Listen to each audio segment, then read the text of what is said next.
18:30 GMT, and this is MX24 News coming to you live from the Silicon Square here at East Legon in Accra. My name is Godwin Nambo. And I am Marie-France Fortune. In our big stories today, regional ministers take turns to outline achievements during weekly nation-building updates. We'll be having a conversation with government spokesperson on the purpose of these weekly updates. Also coming up today is World Audiovisual Heritage Day, a day set aside by UNESCO to recognize audiovisual works and industry players. Do Ghanaian audiovisual industry players even know about this? And how do we recognize the work of audiovisual artists here in Ghana? We'll be having a big conversation on the news today. But first, let's look at some news in brief. Now, in our first story, President Akufo-Addo has commissioned 100 fleet of buses for the state transport company STC to augment their services. The gesture, which comes as a boost to the activities of the state-owned company, was financed through a joint partnership between ADB and the STC at a cost of $13 million. Speaking at the commissioning ceremony, President Akufo-Addo decried the effects the closure of borders had on the finances of STC. Because of our fight against the COVID-19. Unfortunately for STC, a lot of its revenue, 50% of its revenue, comes from its ECOWAS operations. It's buses that go to Abidjan, to Lomé, to Burkina Faso, etc. So with the closure of the borders, that income was lost and immediately put the working of the company in danger. It was in order to avert that danger to the operations of the company that I instructed the Minister of Finance to step in and provide the support for STC so that they can continue its operation. Now, as the 2020 general elections draws near, the conversation about women participation in mainstream politics has resurfaced. According to data from the Parliament of Ghana, there are only 37 female MPs out of the 275 seats there. This represents 13.5% of the total number of members of Parliament. My colleague Enet Senanudovlo reports.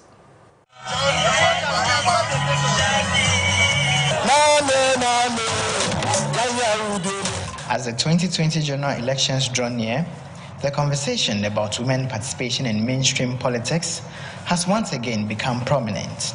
A development many say influenced the appointment of Professor Nana Jane Opoku-Agyeman, running mate to the flag bearer of the National Democratic Congress. I'm calling on our men, women, our youth, our children, that we should team up and build the Ghana we can have. Whereas many are of the view that women are not being given the chance, others say they need to push a little more, a point underscored by President Nana Akufo-Addo. We're not seeing enough dynamism and activism on the part of those who are seeking this new... Member of Parliament for the Domin Kwabenya constituency, Sarah Adjoa-Safo, one of the torchbearers for women in politics in Ghana, ascribes to the move that a lot more of women are needed in political positions. And I will speak for adopting constituencies where we have women parliamentarians or women parliamentary candidates. The reason I say that is because we need more women in Parliament. Despite challenges faced on this path, efforts by government through the He for She initiative, a campaign aimed at promoting the implementation of the Sustainable Development Goal 5 of achieving gender equality and empowerment of all women and girls, cannot be underestimated. The He for She campaign in Ghana, for instance, has meant that in the last 18 months we've recruited some 5,000 young men as part of that campaign as a basis for sensitization. Although almost every Ghanaian believes it is time for Ghanaian women, there are certainly some impediments. Men are chauvinistic. Male chauvinism, they only think about themselves and forget about the ladies. The Bible says that females should not be given opportunity to lead in a church. So people thought that they thought what the Bible says it affects the females in all areas. Former Member of Parliament for the Lower West Akim constituency, Gifty Kekeli Klenam, says women face too many unnecessary criticisms and personal attacks. When you are into this game of politics, criticisms shouldn't be a bother to you. Insults shouldn't be a bother to you. Especially when I know I haven't done what you said I have done, and you are insulting me. I can't stop you from insulting me, because so the better you put it as it's a hazard to the job, the more easier for you to deal with it. As the 2011 UN General Assembly resolution on women's political participation notes, women in every part of the world continue to be largely marginalized from political sphere, often as a result of discriminatory laws, practices, attitudes, and gender stereotypes, among others. The time for women is here, but as to when the goal of having a balanced participation of women and men in politics worldwide will be achieved, only time will tell.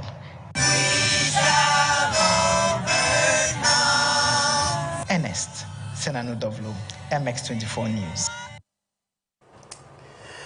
Moving on, security was beefed up at the Kumasi Circuit Court after an NDC activist who was held by the police over the weekend made his first appearance today. Awudu Sule, also known as Scorpion, was part of the 10 NDC supporters who were arrested at Abuabo in the Asawasi constituency after they besieged the police headquarters on Sunday. 2 other suspects were also brought to the Kumasi Circuit Court 4 by police for prosecution. Scorpion was charged on the offense of conspiracy to commit robbery and robbery. NDC supporters, including Member of Parliament for Asawasi, were at the court premises to solidarize with Awudu Sule. Stands charged on the offense of conspiracy to commit robbery and robbery in itself, simplicity. However, the prosecution told the Honorable Court that though they are in court with the charge sheet, they are not ready to start trial. However, they still would wish the court to remand them into custody. Well, we did what we do as lawyers by putting up a defense and a bail application, to the Honorable Court, imploring on the discretion of the Honorable Court to go our favor. Unfortunately, it didn't go that way today. Well, I guess we live to fight another day. Though the police said the operation comes on the back of the growing trends of violent crimes in the region, the MP for Asawasi constituency, Mutaka Mubarak, believes the action by the police is state-sponsored. He further accused the security agency and the ruling New Patriotic Party of intimidation. But we are citizens of Africa, and none of us is about it.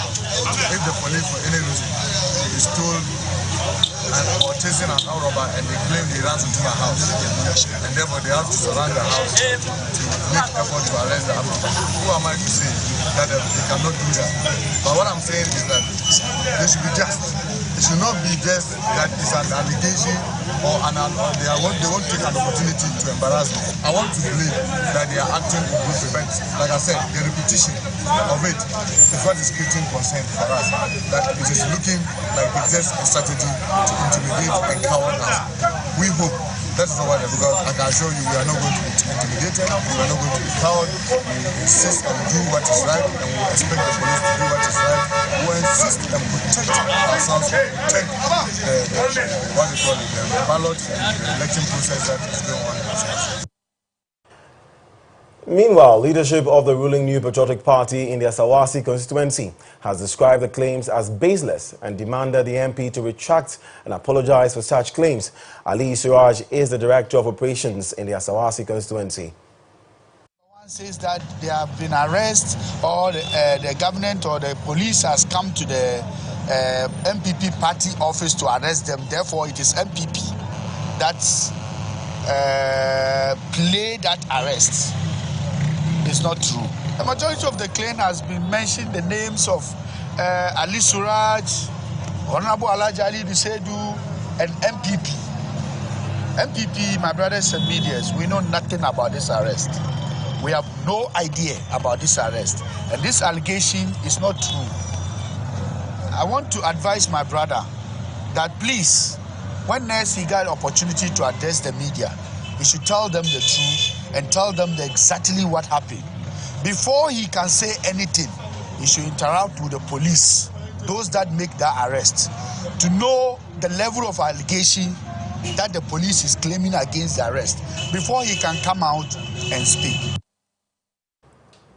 Now, the NDC in the Ejumako-Enyan ACM constituency of the Central Region is blaming the Ejumako Police and the Central Regional Police Command for turning a deaf ear to numerous complaints of brutalities allegedly being meted out to them by supporters of the governing NPP. According to them, they will have no alternative than to retaliate to save the lives of their party members if the attacks on them continues. At a news conference at Ejumako today, Constituency Communications Officer Galad Alex Donko chronicled instances where attacks have been visited on NDC supporters and the police have failed to act.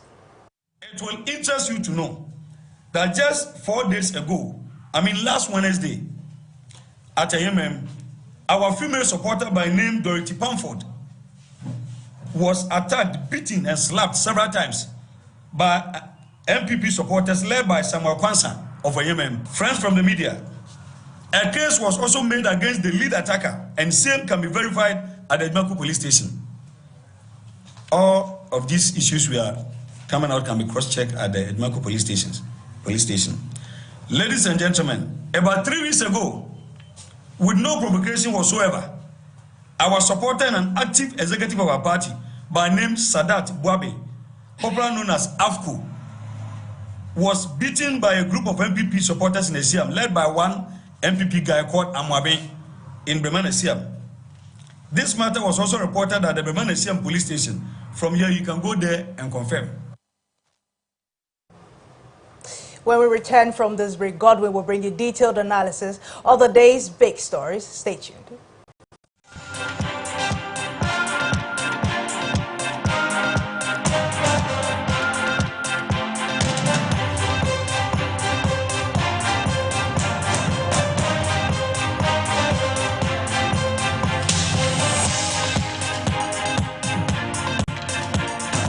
Since 2017, a new dawn is breaking in Ghana. The NPP is building the foundations for growth and transformation. We are curbing unemployment with new and decent jobs. Thanks to Nana, I've got a new job through NAPCO. That is why I'm voting for him as the MPP. The promise of free SHS is now a reality. Through education, I have a brighter future. That's why I'm voting for Nana and the MPP.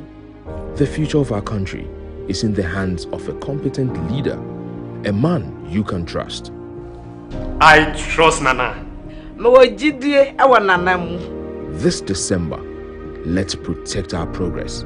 Let's give Nana 4 more to do more for you. 2020, 4 more for Nana. 2020, yes, woman, Nana. Shop online, get free swipes, and enjoy greater security with a card that turns banking on its head. That's Africanacity. That's ABSA.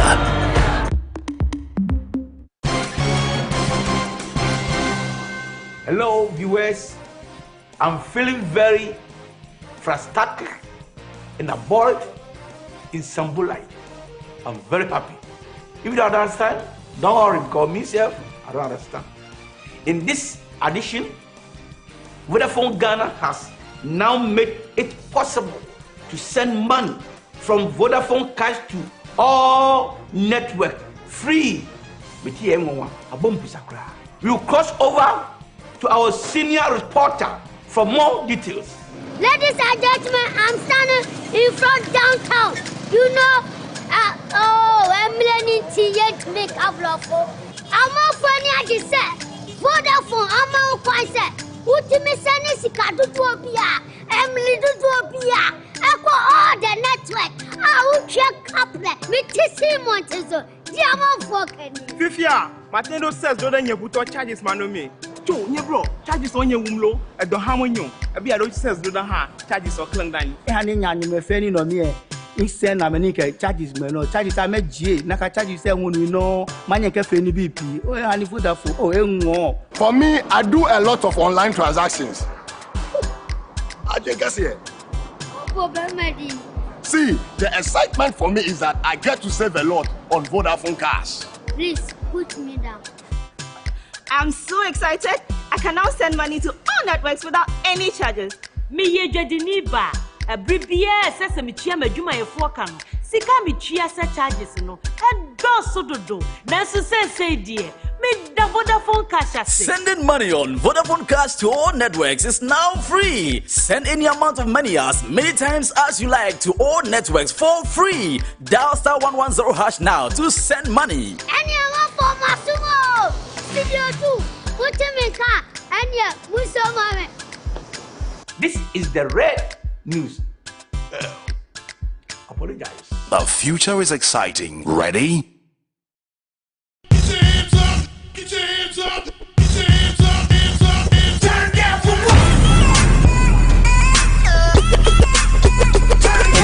Angelina, you be cool in my temperature.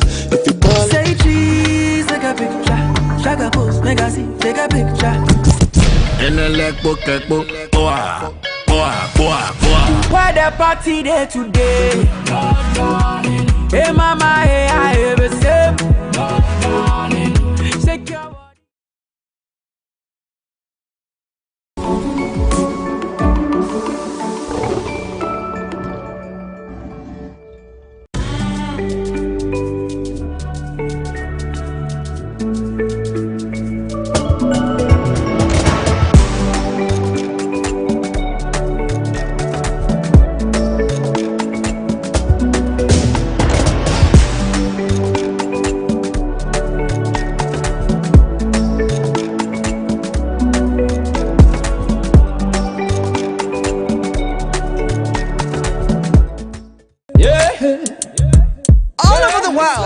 Young people like you and I are making great change. 3 presidents are going to this ungrateful party. My cousin here wants power, but he doesn't want to get his hands dirty. Your campaign has been saddled with a lot of issues and it won't survive another scandal. Is there something I should know? I want to.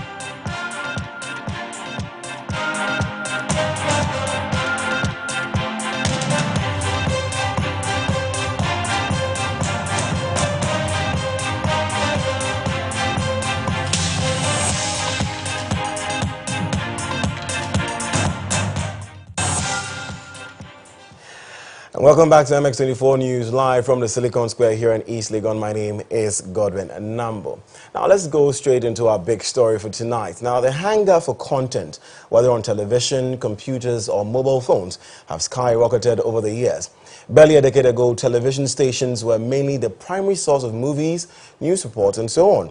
Today, there are thousands of content creators made up of vloggers, independent filmmakers, videographers, video journalists on traditional and social media. As the world celebrates World Day for Audiovisual Heritage today, we want to zero in on the people who are helping shape Africa's narrative with compelling footages. Quite often, these guys are not seen or rarely celebrated.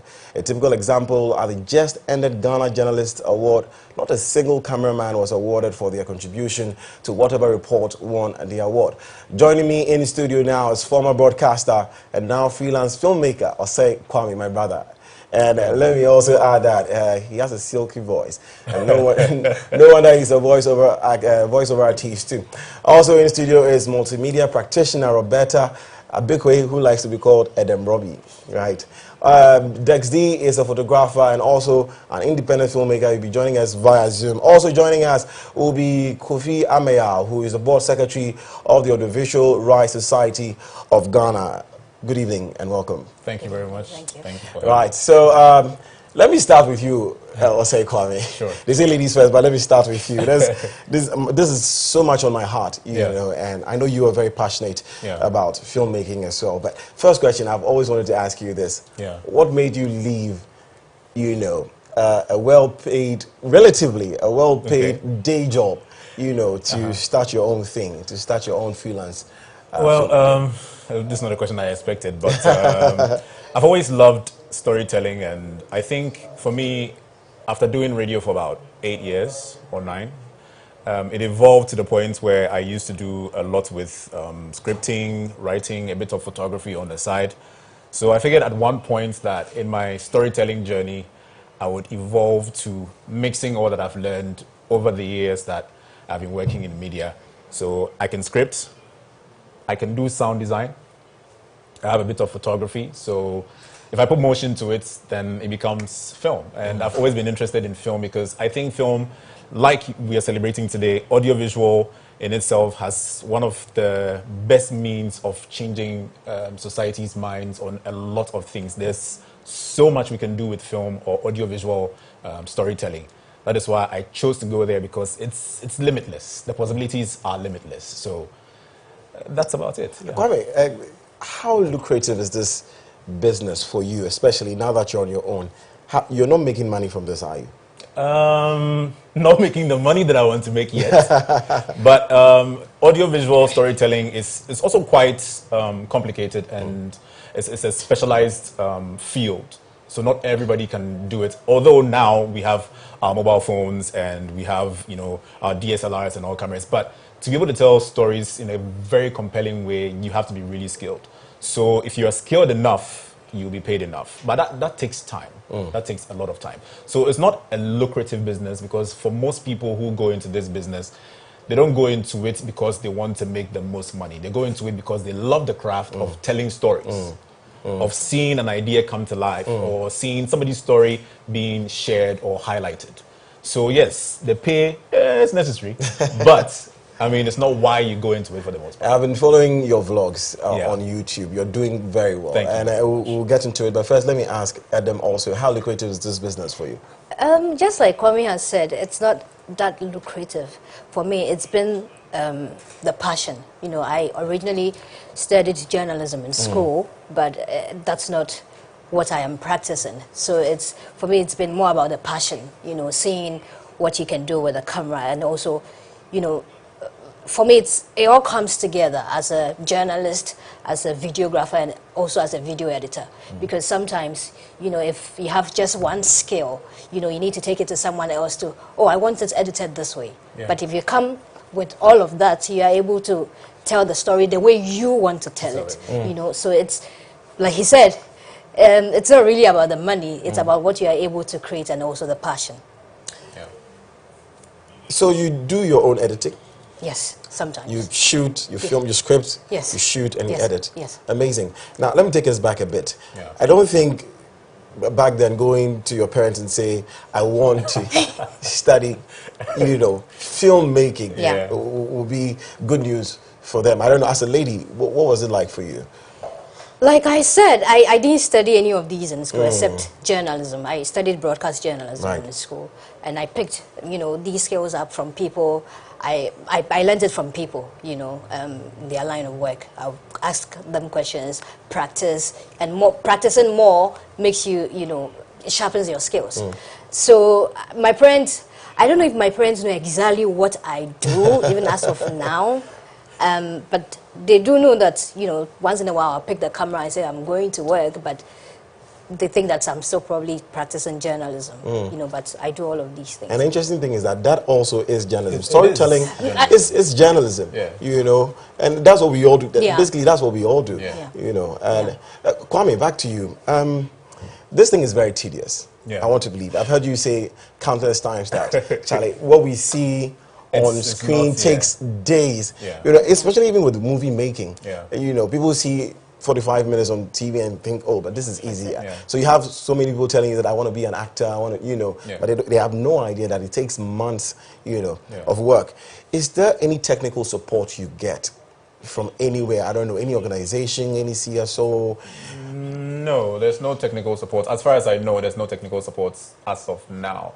I think the Ghana Film Authority is trying to streamline things, but I don't know how far they've gone with it or how best they are helping independent filmmakers out there. So as of now, I don't know of any technical supports. Everything I do by myself. I've had to learn, just like she said, I've had to learn over like YouTube and other platforms and learning from people, and I've had to pick up what I need to do the work that I need to do. So in terms of technical support, no, there's not a lot of help out there for independent filmmakers.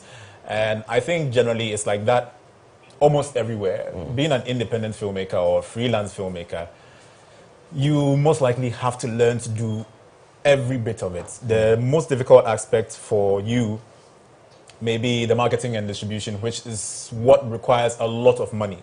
Now, in terms of telling your story, in terms of editing, in terms of deciding what music to use, the sound, I mean, you have friends, you can borrow things, or you have people you can get some cameras from, or certain, level of production quality from. But when you're done, after spending all that time and money into it, how are you going to distribute it? What are you going to make from it? That is the technical support that I think is... You're receiving. Earlier on, we were showing some videos on the screen. If my producer will bring it back on screen. That's you. And that is Hoy... Yeah, Here or Yo. Here or Yo. Yeah. At Shy, yeah. Right. Yeah. What was the experience for you shooting this?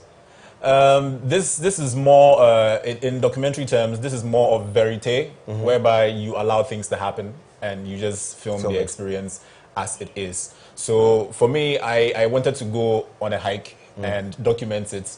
I've seen a lot of videos about Shy, but I've not really seen one like the one I did in terms of actually telling people that it's not, because I almost I almost lost it on that hill. It was really difficult, and so you see a lot of people showing the beautiful part of things. However, it's not always beautiful. So for me, when I was going on the hike, I decided that I'm going to show exactly what you're in for if you are going to go on a hike like that. So yeah, we'll discuss funding shortly and how you're able to sponsor yourself throughout those projects. But we are discussing audiovisuals now. Today is World Audiovisual Heritage Day, and the world is celebrating audiovisual journalists, people who use videos and sounds to tell different stories. And these guys joining me in the studio are telling compelling stories with, their works. Ravi. Yes. Let me start with you. Funding.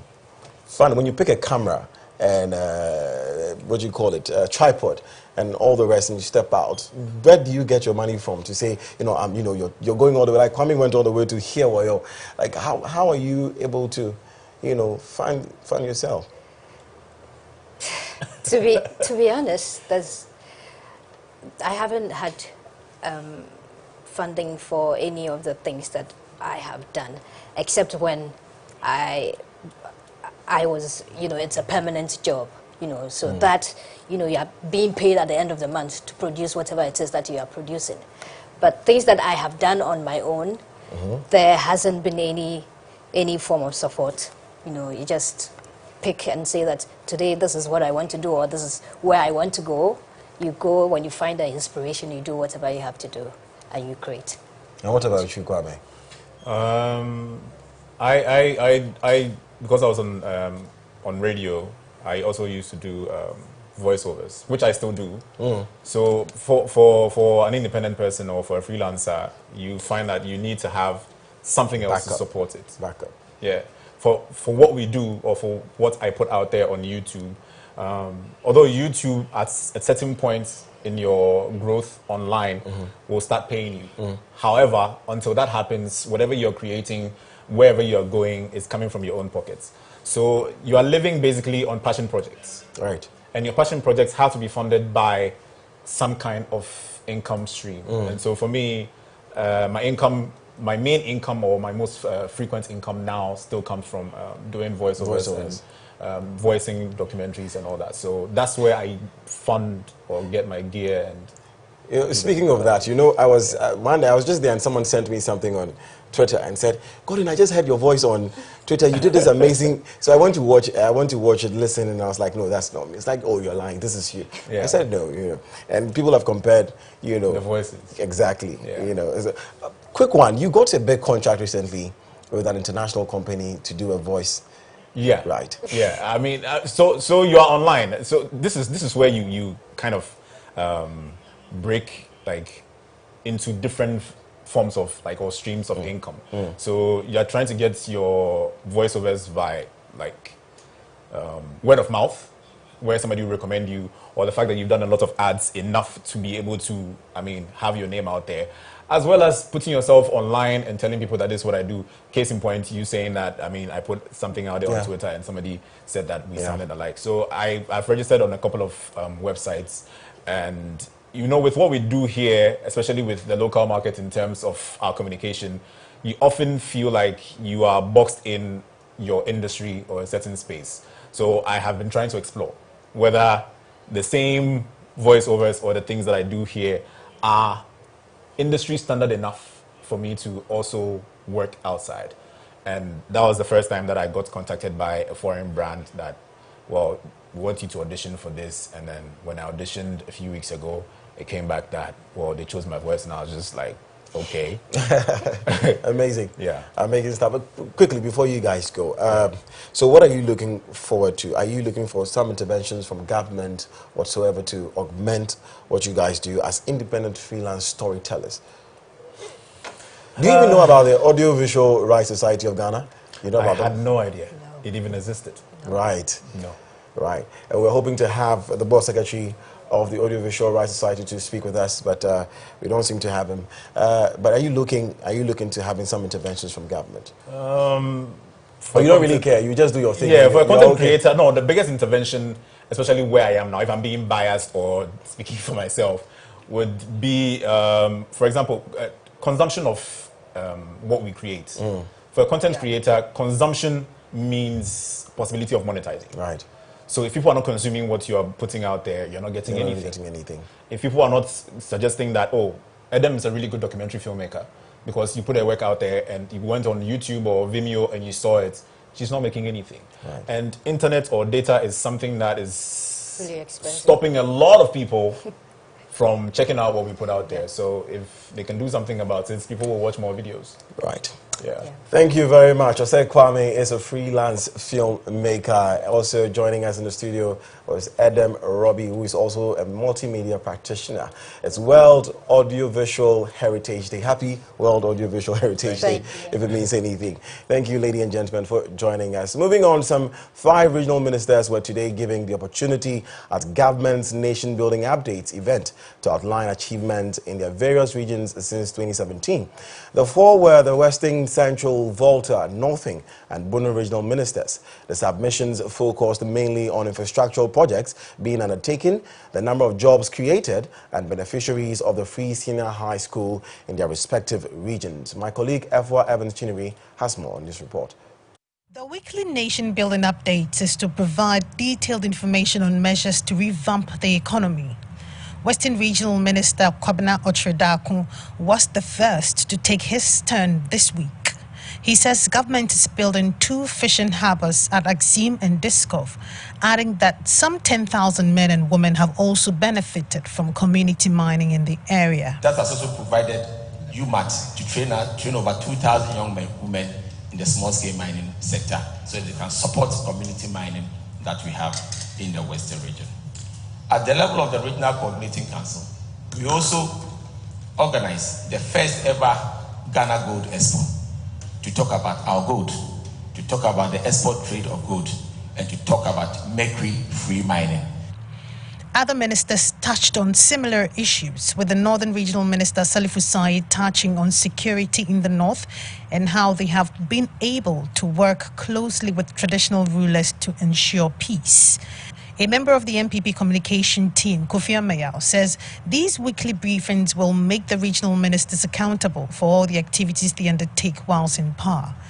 As the Constitution demands accountability, and not just only accountability, but also to fulfill Article 1, Clause 1 of the 1992 Constitution of the Republic of Ghana, that at the end of the day, the sovereignty of Ghanaians resides in the people of Ghana, in whose name and whose welfare. So when we are giving power, we are supposed to do things that will benefit the people. So they were here to share with us what they've been able to do specifically in their various regions, what government policies have been able to been rolled out, and the impact that has been felt. And clearly, when you look at the orientation of the MPP's administration, the reason why we said rebuilding is the fact that this country needed rebuilding. That is why we told the good people of this country that when mandate is given onto the MPP, they will be able to reorient developmental agenda. Efwa Evans Chinnery for MX24 News.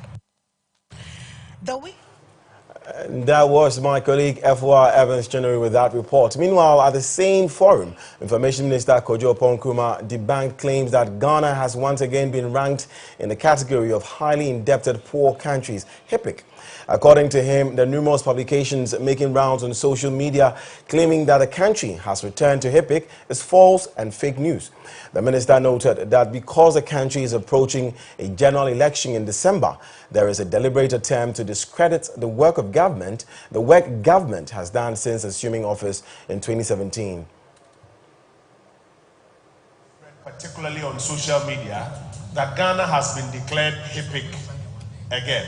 I'm sure you would have noticed that a lot of persons are sharing material on social media that whether the IMF or the World Bank has declared Ghana HIPC or has listed Ghana as one of the HIPC countries. And it is a suggestion that the economy is not in as good a shape as we claim it is. For the avoidance of doubt, and because we have also mentioned that we are aware that some persons in the weeks ahead of the election will seek to spread a lot of false information and fake news, it is important to quickly respond to it right here and right now.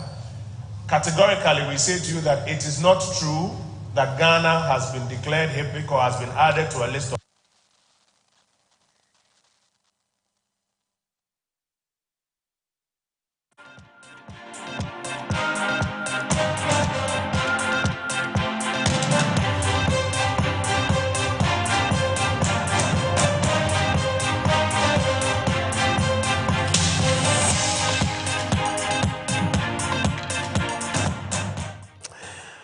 And still on MX24 News, we have an interview with Kofi Ameya, who is the head of information at the Ghana mission to the United Nations. Over the past few weeks, the ruling New Patriotic Party has been holding a series of nation-building updates. We want to understand the purpose for these updates. And joining me to have that discussion is my guest, Kofi Ameya. Like I said, he's the head of information at the Ghana mission to the United Nations. Good evening, gentlemen. Good evening, and sir. thank you for joining me. Thank you for having me, and I'm sorry for being late. No, it's okay, don't worry. Usually where I come from, you are not late. Right. Where do you come from? The UN? Yes, we are not late. I understand. Yes. So if you could help us a little bit to understand what you think these updates by the ruling New Patriotic Party is all about. Okay. So first of all, once again, thank you very much for the opportunity, and let me say a very good evening to your cherished viewers as well. So we are mandated by the Constitution to be transparent and accountable to the good people of this country in terms of what we want to do. And that is why the directive principles of state policies demands that when there's a new government, it's supposed to submit its social coordinated programs to Parliament. So by extension, it means it should tell Ghanaians, the government should tell Ghanaians what it intends to do. So we in the MPP believe that at the end of the day, when we are able to implement what we promised, the social contract we went before even coming to government, there's a need for us to come to the people and tell them exactly what we are doing. So the Ministry of Information, being the principal outfit for propagating and promoting government policies and proposals, concrete proposals, had organized a series of events that tends to kind of project government activities. That's by town hall meetings and all of that. But this one is the nation building update. And it started some few weeks ago with the youth agencies coming on board, the National Service Secretariat, the Youth Employment Authority, and all of that coming to tell us exactly what has been their plan since the new government came into being. And then it was followed by the Ministry of Industry, Trade and Industry, also coming to tell us what was the idea and the brain behind the industrialization agenda of Nana Addo Dankwa Akufo-Addo. And I believe clearly that when you look at all these projections and then the promotion and then sharing the Ghanaians how transparent we have been, it's indicative, especially today. Today meant a lot to me because when you read page 60 of MPP's manifesto, okay, it's clear that there's the need for us to reorient our national development where every nook and cranny, every corner of our country will receive one form of development or the other. That is why we brought the Infrastructure for Poverty Eradication program and then the establishment of the development authorities, the Northern Development Authority, the Coastal Development Authority, and the Middle Belt Development Authority. They supervise various developmental activities, and then through the regional ministers, they also supervise some form of activities. So today, clearly, they were telling us specifically what government policies, whether nationally or targeted programs, have been able to benefit or impacted on the lives of people living in their region. So exactly this is what happened today. Well explained, but what do you say to the school of thought that says that the NPP is only doing this now because their achievements are not visible? They are trying so hard to impress Ghanaians, especially because it's an election year. No, I don't think you would say one district, one factory is just to, you know, deceive Ghanaians, to let them know, okay, we've done something. Because when you go to a Kumfi, you can see the Kumfi factory right there, employing local people. The free SHS policy. You don't need every family in this country is benefited. When you look at the infrastructure project that we've been able to embark on, the over 18,000 projects, every district, every constituency is benefiting. But we are fulfilling what the Constitution is telling us, to be accountable, to tell the people what we've been able to do. So this is clearly coincidence? Is that what we're saying? This is, given the fact that there are just a few days to elections. So because an election is coming, we should stop doing what the Constitution demands. Could this be a platform to campaign? Is it a form of campaign for the NPP? And I've told you, our works is manifested in our lives every single day. Then what's the need for the nation building update? For example, and I said, it's in fulfillment of the Constitution. We need to tell the good people of this country what we, for example, today, some of the projects that have been embarked on in Western region, for example, the minister's project, job project, that has been able to employ 5,300 people. The people of Water might not be able to know because that is specific, project. There is a need for people to know exactly what is happening in Western region. And this platform gives that opportunity for the regional minister to tell them or tell Ghanaians what is happening in Western region and then Water region as well. So clearly, this is not a campaign platform. This is in fulfillment of what the Constitution tells us as a people. And that's exactly, maybe we are marveled by the novelty, the creativity, and how innovative the minister is. And in fact, it's overwhelming how he's working. And I believe it's new to us when we have an outfit of government, especially information ministry, that is bent on making sure that every person living in Ghana, every part of the world will know what Nana Addo Dankwa Akufo-Addo is doing to improving the lives of every Ghanaian. And remember where we have come from. A situation where we were encapsulated with debts. A situation where we had to run to IMF for a policy credibility. Now we've been able to win ourselves from all these entanglement on all these challenges. And we are doing better. We are not there yet, but we are doing better. Right, Kofi. Question again. Someone asked. Yes. This could have come earlier in the year, especially when we were home during COVID-19. This would have been a better time. That would have probably been a great time because every Ghanaian was sitting Whoever is asking this question is not being fair, because at the end of the day, we were just battered with the coronavirus, a novel virus that nobody knew about. That was not the time for us to tell the good people of this country what we were doing. But we were able to tell the good people of this country the mitigating factors that the president had put in place to ensure that, first of all, lives are being saved. Secondly, to make sure that at the end of the day, when we're able to fight this pandemic, we'll be able to recover economically. And that's exactly what we did during the COVID time. And the success story is there for everybody to see. We've heard from 5 regional ministers, Bono region, Western region, Volta region, and the rest. How many are we going to have? All the other ministers? Yes, we are going to do that. Yes, we are doing this every Tuesday and Thursday, so they will have the opportunity to come and tell us exactly what is happening in their various regions. See, today, the Northern Regional Minister told us how important the peace that was restored through the effort of Nana Addo Dankwa Akufo-Addo, and by that singular act of the president to make sure that peace is retained and restored in Dagbon, development is coming. Diasporans are coming to the northern parts of our country to ensure that at the end of the day, they claim something and develop the region. So what they came to tell us, because when you are not there, you are not in the northern part of the country, when you are not in the Dagbon area, you'll not be able to feel exactly what is happening or what happened. By him telling us, indeed, I felt it, that at the end of the day, the restoration of peace in Dagbon was indeed instrumental to the development of that area. You know, Mr. Mayor, yes, sir. 4 years ago, almost 2016, when the election was inching closer, we had the NPP criticizing the then president, John Dramani Mahama, of commissioning projects in those last years. You know, and we are seeing a lot of that, especially this year. Nanado commissioning a lot of projects. Yesterday or earlier today, he commissioned one. Most of your projects are at commissioning level. What do you say to that? Are you not repeating what the last government did? You see, let's not forget that the NDC government was since 2009, okay? So by the end of the 8 years, if they were still commissioning, then it was problematic. We are in our first term, okay? So no, look at majority of the project of the NDC. You realize that majority of them was in the second term of the administration. So we are even in our first administration, and look at the marvelous work that we are doing.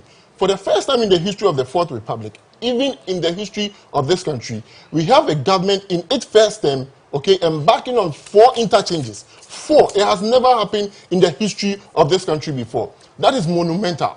That demands that at the end of the day, Ghanaians, I plead though, that they give us 4 more years and even more to do more for them. Because at the end of the day, it's clear that if there's any government, if there's any political party, that will ensure that development comes in the form of freedom, that development comes in the form of leadership of service. It is Nanado's government. Right. Now, who are we to expect next for the updates? Who are we to expect? Do you have any idea who we are?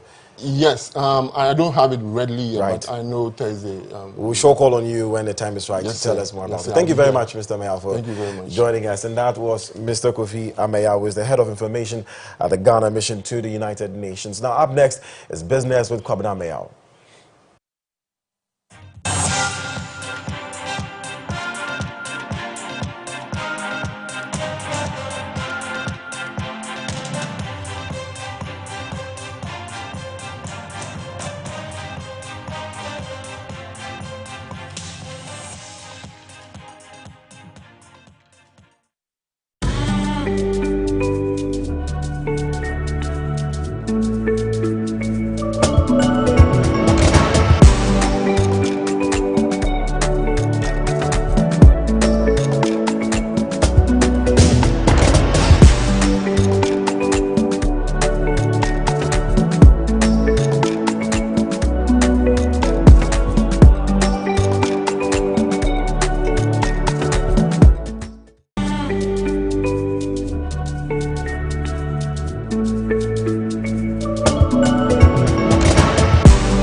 Angelina, you be cool in my temperature.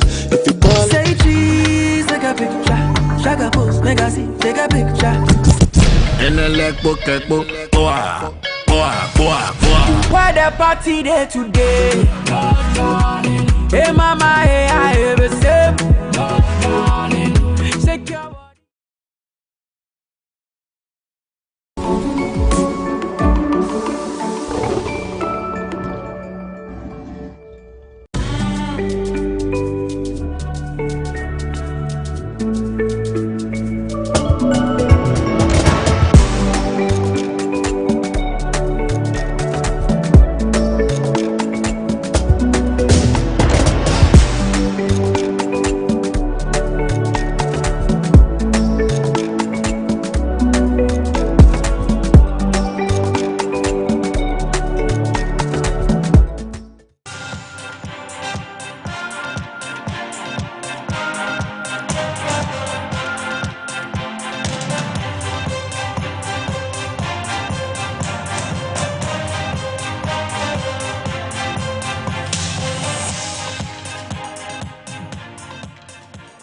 You're still watching MS24 News. It's time to do business. My name is Kwabena Ameya. Now to our first story. President Akufo-Addo has urged state-owned enterprises to emulate the business operation of State Transport Company Limited. Now, according to the president, the management of STC within a space of 4 years have been able to uplift the company from government-sponsored to the status of self-reliance, he explained, from an initial 50 buses provided by government 4 years ago. The leadership of STC, through their ingenuity, has been able to procure 100 buses based on their favorable balance sheet. Now, he therefore called on other state agencies to learn from the operations of STC. The president was speaking at the commissioning of 100 STC buses today. For my happiness is because of the story that the chief executive officer told of a state-owned company that is determined to stand on its own feet, pay its way in the world, and contribute rather than be dependent on the public exchequer. He has talked about, on the basis of 50 buses that were provided by government some 4 years ago, he's been able to develop the operation of the company to the extent that on the basis of the company's own balance sheet, they can go to an important bank like ADB and solicit for assistance, which was readily forthcoming. This is an example that should be emulated by all the state enterprises in our country, that they should be professionally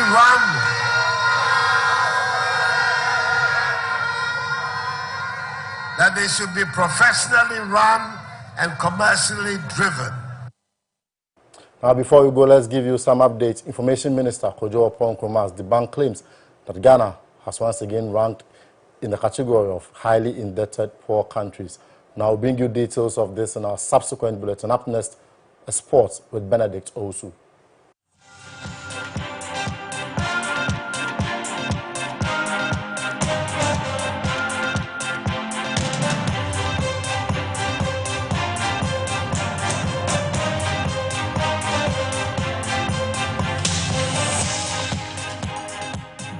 You're still watching MX24. I'm Benedict Osu. There are UEFA Champions League matches tonight, and Liverpool are up against Midtjylland. They'll be hoping to get their second win, of course, which will see them make progress in their attempt to win the UEFA Champions League this season. We'll talk about that plus other matches. But here on the local scene, former Ghana player Augustin Info has told goalkeeper Felix Annan to leave Asante Kotoko. Now, the arrival of Razak Abeloa, and having already lost his position to Kwame Ban last season, getting playing time in the upcoming season looks impossible. Info thinks Annan should look elsewhere for playing time. I'll tell him to move on. I'll tell him to move on because he's a captain of the team. He's going to be on the bench until when? I hear somebody was saying that he left to go and marry, and so they used that against him. I don't really believe that. We should not use that against him at all. He's a national team prospect, for goodness sake. And so you can't keep on being on the bench. Now, he will not have the opportunity because Ablo is going to play. So that was Augustin Info, former Ghana player. There will be more on him in our subsequent sports bulletins. But away from the locals, in FIFA President Gianni Infantino has tested positive for COVID-19. The 51-year-old has reported mild symptoms and will quarantine for at least 10 days. All those who have come into close contact with Infantino have also been requested to self-isolate. FIFA and the football community sincerely wishes President Infantino a speedy recovery. And talk of the UEFA Champions League, some matches currently ongoing, and the game involving Lokomotiv Moscow and Bayern Munich at 71 minutes is 1-1. Atletico Madrid in their game against Salzburg is coming up later. Liverpool, as I made mention earlier, will come up against Midtjylland, with Atalanta having won their first game away to Midtjylland by 4-0. They are up against Ajax. Ajax will be hoping to get a win after losing their very first game to Liverpool 1-0 at the Johan Cruyff Arena. And also FC Porto, Olympiacos to come, and Marseille, Manchester City. Well, news coming through is that Barcelona president Bartomeu has resigned. There'll be more on this when you join us tomorrow on MX Breaks with Selwyn Saki. I'm Benedict Osu. Thanks for watching.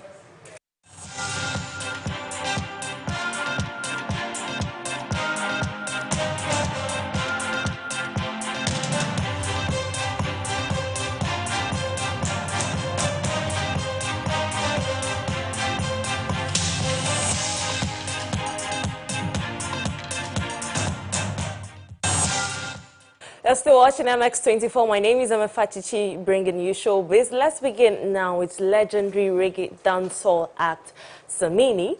He says he had wanted to sign Kelvin Boy before Stonebwoy did. In his appraisal remark about Kelvin Boy, he recalled how Kelvin Boy used to back him on several stages, and he was wowed by Kelvin's ability to own and perform various songs. And let's now listen to Samini.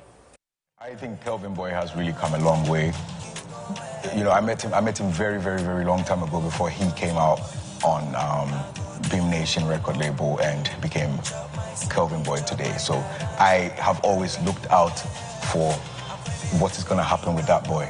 He's backed me before as a backup vocalist in bands that I've played with, and I saw a phenomenal singer coming up. Young boy, a teenager that could like lead a band and sing every song like word for word and the melody and own songs on stage. I had him in mind.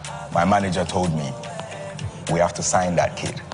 So when I realized that my protege had signed Kelvin Boy, it was a joy to me, you know, so it's all in line, and I am excited to see the man as an A-list artist today because I saw it coming. So him as an artist, Kelvin Boy is here to stay, and this is just the beginning of a whole heap to happen. This album couldn't have happened without me on it because I wouldn't have agreed for the album to come out without me having a verse on there. I would have called Kelvin Boy to tell him, yo, boy, in fact, I come a verse. That's it. It's a joy to know that this project coming out has my voice on there, and I fully endorse, and I'm here to say, to God be the glory. Finally, Kelvin Boy's project has landed. Right, you just heard Samini speaking about Kelvin Boy. Let's now talk music. Kumi Guitar has dropped his latest music video. The song has so far caught social media's attention and has been trending with the hashtag #UnyaVirgin, which translates as "You are not a virgin." Let's check it out.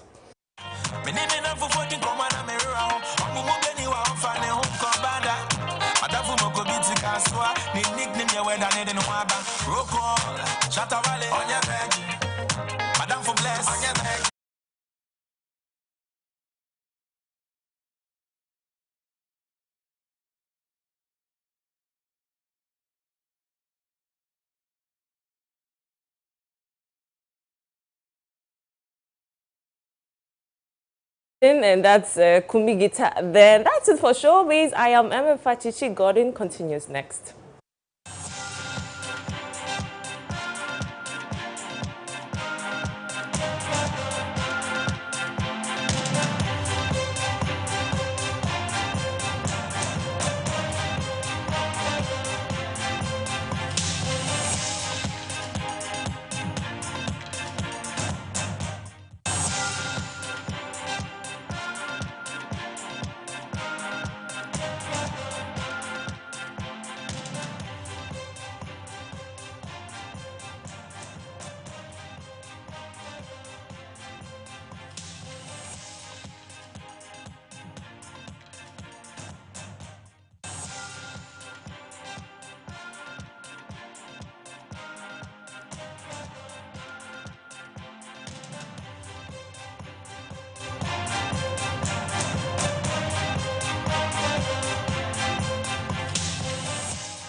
That's it for MX24 News. This has been me, Godwin Nambo. And I am Marie-France Fojo. We'll catch you same time tomorrow. Enjoy the rest of your evening.